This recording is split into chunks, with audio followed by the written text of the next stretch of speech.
to the BallerAlert Show podcast. I go by the name of Ferrari. Simmons. I go by the name, BT. OCT, what that? Best special guest in the building. Ray Daniels, we snap. What up, man? She just shot me. She just came alive. What up? She was all humble. I love it. Let's go. Let's go. I'm happy to be here, man. Let's have some fun. Let's Big talk. dog, we're gonna get into your personal stuff in a second, but we need you to host the show with us. Is that okay? Oh, I'm here, man. Let's go. We talk about a plethora of things. We need your Anytime opinions. you call me, I'm coming. Okay. Shout out to Ferrari on his birthday. Yeah, Ferrari birthday. My brother, happy birthday. I would have bought you a gift. I would have bought you a gift. Okay. I thought you turned 45. Boy, stop. You know, look, I like that tennis necklace you got on. That's cool. Okay. Just in case you missed it. TV for the weekend. The Upshaws, starring Mike Epps, Kim Fields, and Wanda Sykes, is back on Netflix. Are you guys going to watch that? Yeah. Yes. I don't have time to watch TV like that, but I will. You know, my kids do watch it, and I pay for the Netflix, so I feel like I'm supporting. Do you share your password, sir? Oh no! I have like 25 TVs in my house. All of them are hooked up to the same Apple 25 TV. TVs in your house. 25 TVs. Oh, we're going to get into that in a second. He has a very big house. No, it's not. I'm not even saying it like that. I'm just saying I have like, I think I grew up on TV. Everything I learned was from TV or music. So, you know, I want my kids to have access. So, yeah, my kids watch it all day. So, I pay for the Netflix. So, I'm supporting. Okay, salute. Burna Boy Thames and Rima bringing Afro beats to the 2023 NBA All-Star Game half show. Can we get some snaps for that? I don't think I've ever seen an Afro beat halftime show. I've never seen an Afrobeat halftime show. And that's coming to the NBA All-Star. And I love how popular the music is becoming. Black is in style, brothers. You got to pay attention to what's Not only is it right black, now. it's African. It's African. This is super fire, especially Burna Style. Boy. Let's get it. I love his new stuff. Are you guys going to watch the NBA All-Star game? Yeah, I always watch the NBA All-Star. I like how a little bit more Afrocentric the NBA is than the NFL. Well, the NBA, they understand their fan base. NFL, they understand their fan base. So, you know. Yeah, What you mean by that? I mean, well, you know, the NBA has been dominated by black people, so they understand their fan base. And not only that, if you look at it, the NBA players, you know, you can see their face on the court, right? You can see them. NFL players, everybody got on helmets, so they cheering for the helmet. They're not cheering for the faces, you know. Yeah. And the most important position in the NFL is quarterback, and you know, most of them are. And for the first time ever, we finally had two black African American players playing the Super Bowl. I feel like that's about to change a lot, man. Well, you know, I think we should give Michael Vick more props. You know, a lot of these guys are old enough. These guys are the age where they was like kids seeing Michael Vick run the ball, and now if you pay attention to the way it works, they're old now. So now they like, man, they was 7, 8, 9, 10 years old when Vick was running. So now these guys figure like I could be a quarterback. So we have that that thing happening now. So I'm excited. Okay, cool. All right. Did you guys see Rihanna and ASAP Rocky on the cover? Yeah, I see how ASAP was like holding the baby. Hey, that was fine. That was artistic, man. That was dope. Stop. No? You didn't like it? You didn't like it, Ray? I think that now. Wait, so you did not like I it? didn't say I didn't like it. Anytime I see black people being celebrated, I love it. Okay. But you can tell when there's an agenda being pushed on us. Okay. You know, and the guy he's following the woman, and the woman is leading the family, and the guy is holding the baby in his hand. The man should always be the leader of the family because he's the person that protects people. So he should be in the front because that's what his job is, to protect his family. But you know, that's a whole nother story. So you didn't like when he was. I didn't say I didn't like nothing. Okay, time out. Okay, I didn't say I don't like nothing. Let's be clear. According to him, she's paying for security. You were not in agreement with the positioning of the. I'm not gonna say I'm not in agreement. I'm gonna say that I think that there's a slight agenda being pushed, and I think that fits the narrative. And you know, if that was my family, I would have been in the front. I don't mind holding the baby, but I feel like the man should always be in the front leading because that's the man's job is to protect and lead his family. Don't you feel that way?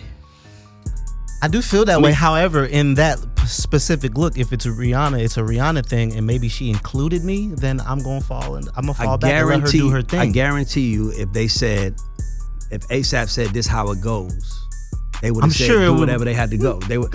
Is it a Vogue cover? Vogue. It was her Vogue cover. It was her Vogue cover. Okay, so let me ask everybody in here. So the he room. was featured on there. When the last time anybody here cared about who's on the last month's Vogue? Do you know that?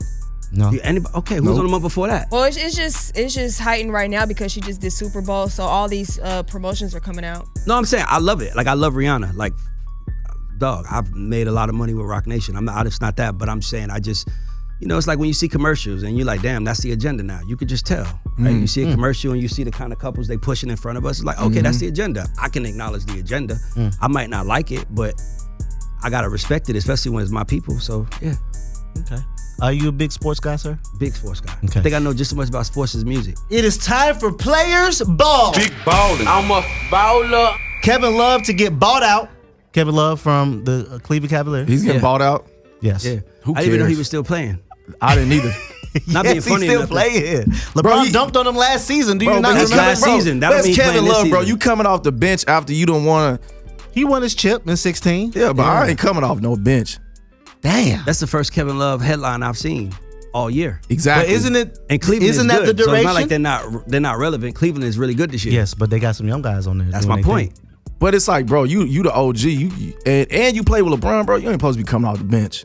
No, he's getting old. Getting Everyone older. does not Yeah, have right, yeah. LeBron James longevity. All right, well then retire. Okay. Because like Ray said, we ain't heard about Kevin Love since he got dunked on by LeBron. And we ain't going to I didn't hear say about that, Kevin but he Love. said that. But I would just say I haven't heard about Kevin Love this season. All right. I didn't say that, but I'm with you. Let's go. Did you BC. guys hear about Michael Jordan making a massive donation on his 60th birthday, which is February 17th, day after mine, donating $10 million to Make-A-Wish Foundation, the largest from an individual in their 43-year history. I think it should be louder. Way louder. I think they try to The paint loudest. Jordan as a villain out here, like he doesn't care They about do his make people. Jordan seem like he's a villain. So we gonna- And I've heard a lot of villain stories about Jordan, so Yes. I think Jordan made himself to be the villain. No, Jordan said, I don't want to be a role model. No, did Him you and Charles no, Barkley wait, the both I don't said- think Jordan ever said that. He don't wanna did. Be, I don't think he said that. I don't think. Well, I Charles think Barkley said Charles it. Barkley said it. That I'm not a role model. And he kind of agreed. Jordan kind of agreed. But you know, with that. Jordan, he don't get into politics or anything He don't like get that. into politics. And the funniest story is when Chameleonaire he tried talked to about talk that to him. story where he said he bought Michael Jordan jersey, Yeah. and he seen him, and he said, "Oh man, can I think he asked for a picture, Yeah. And Michael Jordan said, "I don't take pictures with niggas," and he turned around. Hey, I don't think LeBron would ever do that. Shut up, man. Tom Brady reportedly has a plan to win back his wife, Giselle. He was supposed to start a Fox Sports job this year. However, he would rather begin in 2024 as he hopes to get some downtime. What do you guys think about that? I said, Tom, go get your family back. Or maybe 3-4 episodes Tom want to ago. be a thought for the rest of the year. No, what? What are you talking about? I think anytime a man wants his family back, I'm all about family and family structure. So go get your family back. I support that completely. I don't have no. I mean, you could kind of tell what happened. She probably didn't want. She probably was. She said, football- when he unretired, That's when the divorce happened. That's when the divorce happened.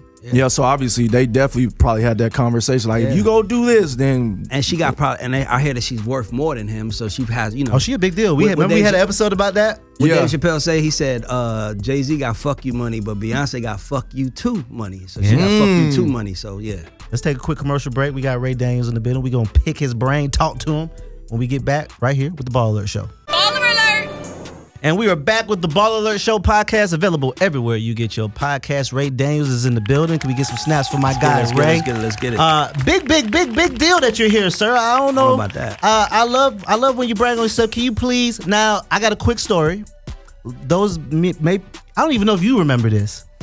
I met you. I had just graduated college, maybe a year, and I was throwing parties. Yep. I didn't want to get a day job. So I was like, man, I'm just throw some parties, charge people at the door, Me, Dave, Mahado, and my dog Cook. And you brought Rock City. From Tampa. You, Biddy Barnes, brought Rock City to Tampa. Yep. And I was hosting, DJ Eakin was DJing, and that's the first time I met you. Yep. And then when I saw you guys, I was like, man, I gotta move to Atlanta. I moved to Atlanta, and I was Slick your intern for what? Maybe 10 months? You didn't even know I was your intern. Yeah, it was. I didn't know that. I was doing street team. I didn't know Dave was either. Yeah, I was doing street team and all type of shit. And then we started linking, and then I've known you. I always liked you. Over 10 years. You and Dave, like, two of my favorite people that I've met, period, like, in the game. You've actually saw me come from zero. Yeah. And when you hit me, I was like, I had And you something were to do working for today and I came. Interscope at the time, correct? Was it No, Interscope no. or where Rock was City it? was signed to Interscope. I think I was working for Motown at that time. Motown. Yeah, Motown. at that Please time. brag on yourself a little bit. Well, I don't know, to be honest with you, I don't know how to brag on myself. Okay, man. okay. How did Ray Daniels get his start? Somebody asked me to help them that I went to high school with. I jumped A musician? in. Yeah, he was an artist, producer, writer. He wanted me to help him. So he said to me, since we were in 7th grade, I always talked and people listened. So I was working a regular 9 to 5. I was trying to figure my life out. So when he asked me to help him, I was like, maybe this is what God want me to do. And I jumped in head first. And that guy didn't make it, and I'm here. So that was what God wanted me to do. Stop. You just not even give me some more, sir. Well, because okay. So let me tell you what it is. All right, so let me give you an example. I feel like we all at this table of dreamers, right? Like I think we all are like, I don't think our parents understand what we're doing. You know what I'm saying? Right, right. Yeah, that's what I mean by we're sure. dreamers, right? Okay, so for me, we all are here because we had a dream, and I'm pretty sure all of us have met someone that we looked up to and got in a room with them and was like, how the fuck did they get here? Right? So my thing is, I think a lot of us brag on what we do when we should open our mouth, and when you hear us talk, you can know what we do. So I don't really know how to brag on what I do. I just talk about what I do, and I think people tend to figure out like, Rock City. This nigga know his shit. Rock City. Yeah. And then who was next after Rock City? Well, I built Rock City. With? I built Rock City. I worked at Epic, and I worked with Sierra. What was your job at Epic? A&R, VP. A&R. Shout out to L.A. Reid. Love that guy. Left Epic to go to Interscope. Was at Interscope. And then what was your job at Interscope? Senior Vice President. Senior Vice President. And left Interscope because I quit Interscope because I felt like I just didn't like the way it felt, like collecting a check and not being able to do anything. Okay. And I feel like being, us all being here, my dream wasn't to make money. Money is a byproduct of being successful. My dream was to be someone. And I just felt like they were paying me to be someone that I didn't want to be, so I quit. Then I went into work at Warner, and I did pretty good there. I made them a lot of money.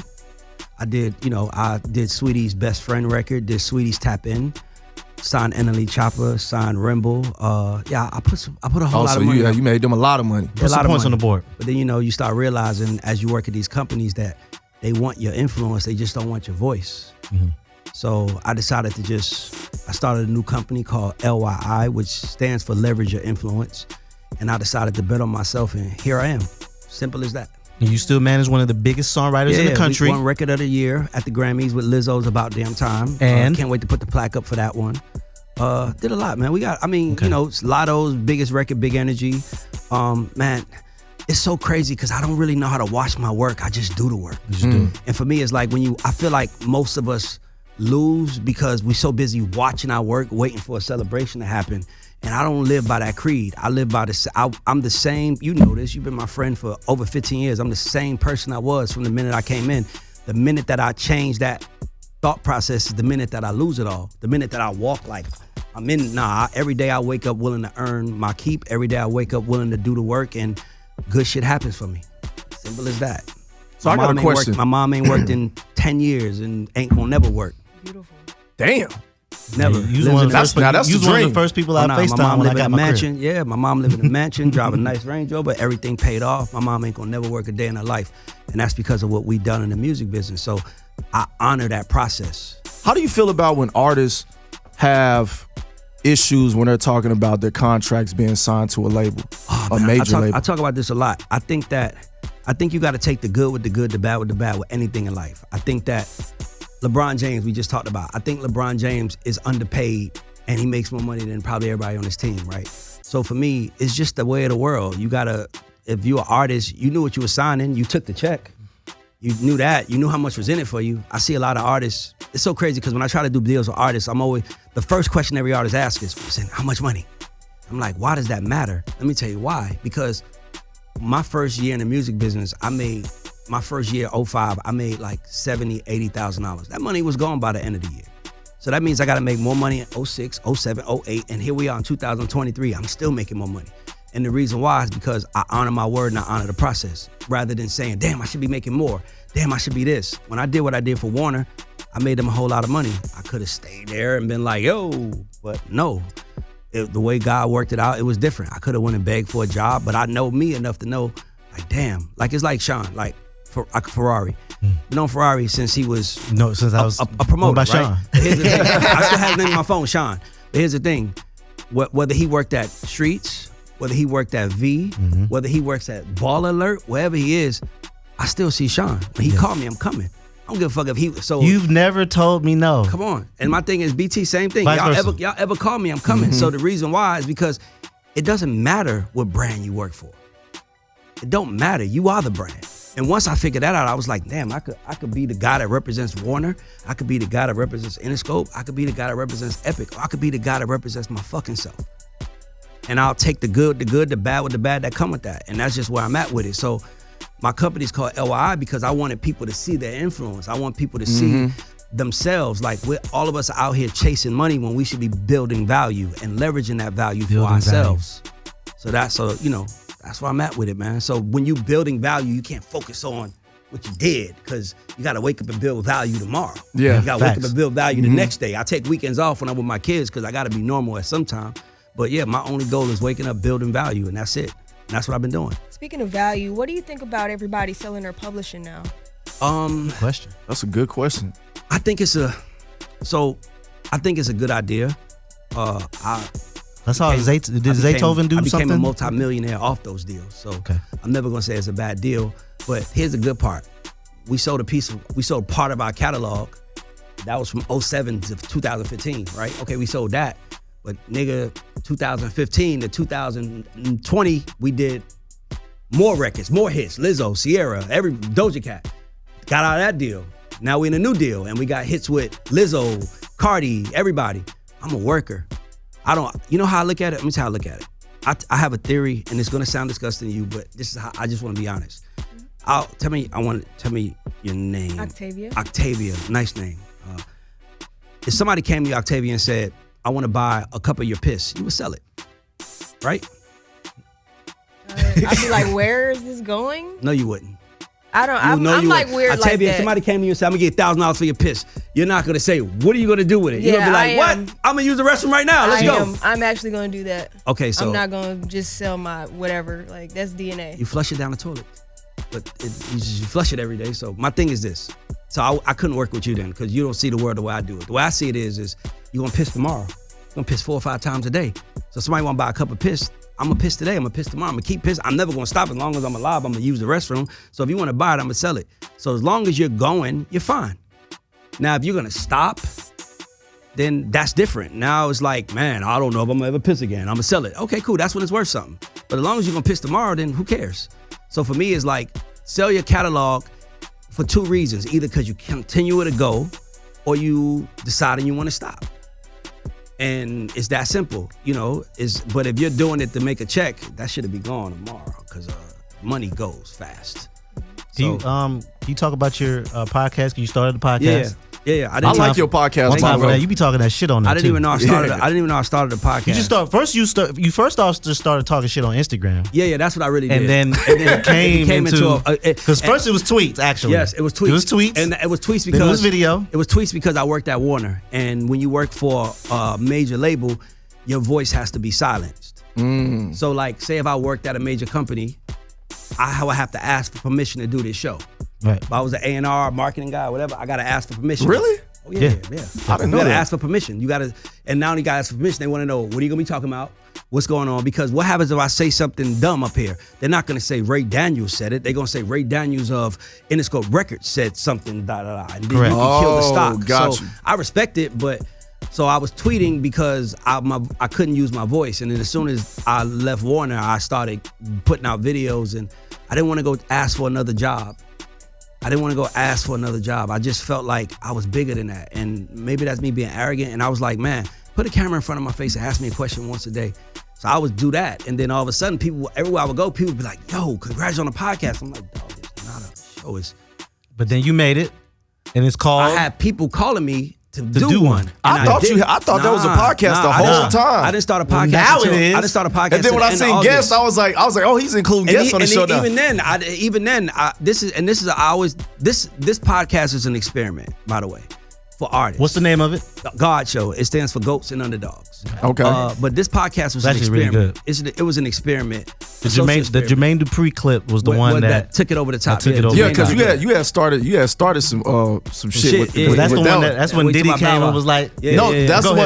Actually, Puff is the first person that put it on. Okay. Puff is the person that really set the podcast off because he posted one of my videos. Yep, and he shouted me out, and then he deleted everything off his page. And it was just your video. It was my video I for a long time, for like 3 or 4 days. And that was when everything changed for me. You know, because I know my peers was probably frowning upon it, saying what you're gonna do. Anytime you're doing something different, people that know you're gonna be like, what the hell are you doing? But I was just like, man, like I said, it was really a social experiment. And the reason why I didn't have guests was because I have so many theories in business, but I feel like most people want to tell people what they're doing. And I want to tell people what I did. So for me, it was like, how can I come to somebody and say, hey, I'm starting a podcast. I already know what your response is going to be in your head. Who is it? You? Everybody's doing that. Everyone's doing it. Everyone's doing it. So I remember calling a friend of mine, like real close friend of mine. I was like, yo, I'm thinking about starting a podcast. It's like 2 years ago. He was like, I'll do the interview later. And I remember it's one of my close friends. And I was like, damn. I couldn't get mad at him because I'm like, I'm just like everybody else. So I'm like, just put a camera in front of me and let's talk. I bought all the equipment, and then all of a sudden it turned into something. And now it's I don't even call it a podcast. I don't believe in the word podcast. Is it a show? It's a show. That's why it's called the Gauds show. It's We famous here. We don't call it baller show. Like, we call it the BallerAlert show. It's like when you call it a podcast, I think you put yourself in a box. Yep. gotta And be for me, I intentional. feel like this shit is TV. This is premium content. Premium content. My kids don't know the difference between HBO and YouTube. Right. That's a Facts. fact. My kids don't know the That's a difference. fact. So agreed. my thing is that the only difference is that, one establishes itself as premium content and one establishes itself as free content with ads. Yeah. But the fans don't care. So for me, it was like, I'm just gonna call it a show, and whatever comes with it, comes with it. I still haven't made $1 from it, by the way, and I didn't. But you're enjoying it. I didn't know what I was doing. But you're And I'm also enjoying it. Yeah, and that's another thing. Like, You can't put a price If you on do that. something for money, you're gonna always look for the money after everything you do. And if you do something because you love it, then you just love the process of it. So for me, the fun part has been, I remember another thing that I think we all underestimate is the power of our phones. I think it's so weird to me how many people are chasing things when you have a phone in your hand, and if you have 1,000 people, 1,000 people can fill up center stage. I looked at social media differently. That's why I said this was a social experiment. My first time going outside after I put the show out was at Revolt. Couldn't take 3 fucking steps everywhere I went. It was, how about this? I didn't even have a ticket. I was trying to go get my ticket. And when I came up to the front door, they was like, Ray, let Ray in. Let everybody with him in. Where's your panel? And I'm like, I don't. So wait, you just showed People up to asked Revolt? us about, was we having a panel? Yeah, Oh, yeah, Revolt. I had a pass, but I had to go pick it up. So I'm walking to the front of this long line to ask, where's Will call? As soon as I walked to the front, I didn't even know who the girl was. She said, Ray, let him in. Who's with you? Let him in. I walked in and I couldn't take 3 steps. Puff people was walking to me like, I love you. And I was like, damn, That's dope. this shit is kind of working. So for me, the exciting part has been the social experiment, because I feel like so many people are victims, and I'll never allow myself to be a victim. I'm a victor. Yeah. So the only way to be a victor is to get off your ass and try. And you can laugh at me behind my back. I don't give a fuck. But when it works, you're going to be like, I knew it. Because that's what people do. Man. So That's for me, what they always do. That's what people do. So you gotta, once you just understand people, it's like, bro, that's why when Sean called me, I'm like, nigga, what you need? I'm there. What you doing? Keep doing it. Because as long as you don't stop doing it, you're fine. When you stop and wait for the applause, when you hold your hand up and be like, look around, dog, you lost. Facts. I don't give a fuck who's watching. I don't give a fuck who's not watching. I'm gonna get up every day and I'm gonna do what I'm gonna do, and I'm gonna either benefit from it or I'm gonna learn from it, but I'm always gonna win. All right, cool. Appreciate you, Ray. Let's go to commercial. When we come back, it's time for Baller Mail. Oh, shit. And my guy, Corey Sparks, got something to say right here on the BallerAlert Show podcast, available everywhere you get your podcasts. Message. Dear BallerAlert, my man took a bribe and I do not know what to do. So, last week I overheard my man talking to somebody about taking the bribe for him making sure their son started in a high school basketball game. Now, high school basketball season is well over, and I approached my man about the conversation I overheard because I did not like that. He assured me that it wasn't a big deal and not to ever worry about it. But being the God-fearing person that I am, I can't stop thinking about how bad this is, and I want to say something, but I do not know what to do. Should I leave this alone, or should I do some more digging and find out exactly what happened and deal and handle with this situation? Need y'all opinions on this? Thank you, by the way. I love the show. Is her husband the coach? All I know is she said my man took a bribe. So he done took some money. I overheard my man talking about somebody taking money for him making sure their son started in a high school basketball game. So he is the coach. Yeah, sound like it. And if he's taking money to start kids at a basketball game, you should be concerned. Because I'm going to tell you what happened. He take that money and them kids don't start, she needs to grow up. Sometimes, hey, listen, let me tell you something. If Sean is running a radio station and I call him and say, give my son the opportunity, it feels like a bribe, but he's gonna probably do it because I have favor with him.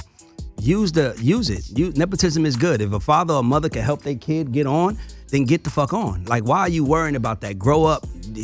Don't worry about that. To me, it's like worry about. It's so many other things we need to be worrying about. Why are you worrying about a damn game? It's a game. That father is leading with his ego, trying to get his kid on the game. Who cares?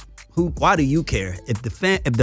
Now what you should care about is if he took the money and spent it on another broad. Now that's when he's wrong. damn. But if he took the money and spent it on you, then you won.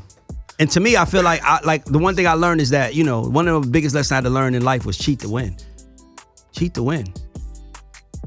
Cheat to win. Yeah, I'm only concerned about you found out and now your conscience is fucked up. I am a little concerned. I am concerned. I don't know what to tell you to do.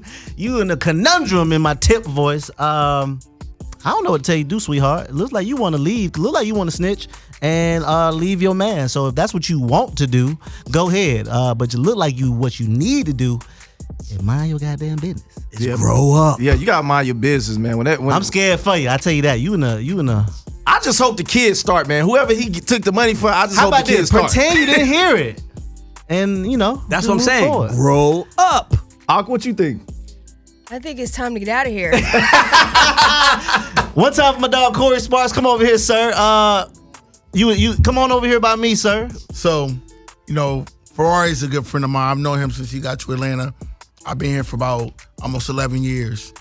I'm vice president of promotion at Warner Records. Been there for roughly 5 months. Came over from Epic. I was there for 11 years. I was a vice president. We worked together over there. We sure did. I met Ray when he was managing Noah, when I was hanging poster boards back in 2005. Early 2000. Yeah, exactly. So I just want to say that Ferrari got a job. I just hired Ferrari as our national director of lifestyle and mix show, Warner Records. He starts next week. On his birthday! Yes. Yo, I put him through some tests he didn't even know he was in for the past couple months. So when the position opened, I interviewed some cats, but I really only had one person that I was really interested in. He showed me over time and time again, we had those conversations. He's ready. He wanted to come over to the record side. Welcome to Warner, my boy. Congratulations. You are in the record How you business. feel, Rory? You in the I record feel business. good. I feel good. Time to keep leveling up, making my folks proud. Like I said, I wanted to do it with Ray because Ray saw me like I had a day job when I met Ray. Yep. I leased apartments. Yep. I leased his apartment. I leased a lot of people apartments. So like Ray saw me like, you know what I'm saying? Like at the very beginning of, you know what I'm saying, my what's career. that? Go right there and give it to him. Amazing. Yeah. So Let's go. just want to just continue making show it these to the folks. camera. Yeah, show it to the camera. Yeah. Hey. I love to see when Something. good guys win. Yeah. That's why I love to see Corey winning, period. Oh, Hey, Yeah, so we gonna on his pop this birthday. tonight. on his birthday. Big 39. All right, time for me to get up out of here. I think that was the pep talk. that was the pep That talk. was the Yeah. pep talk. That was the pep talk. Keep going, kids. Appreciate y'all. BallerAlert.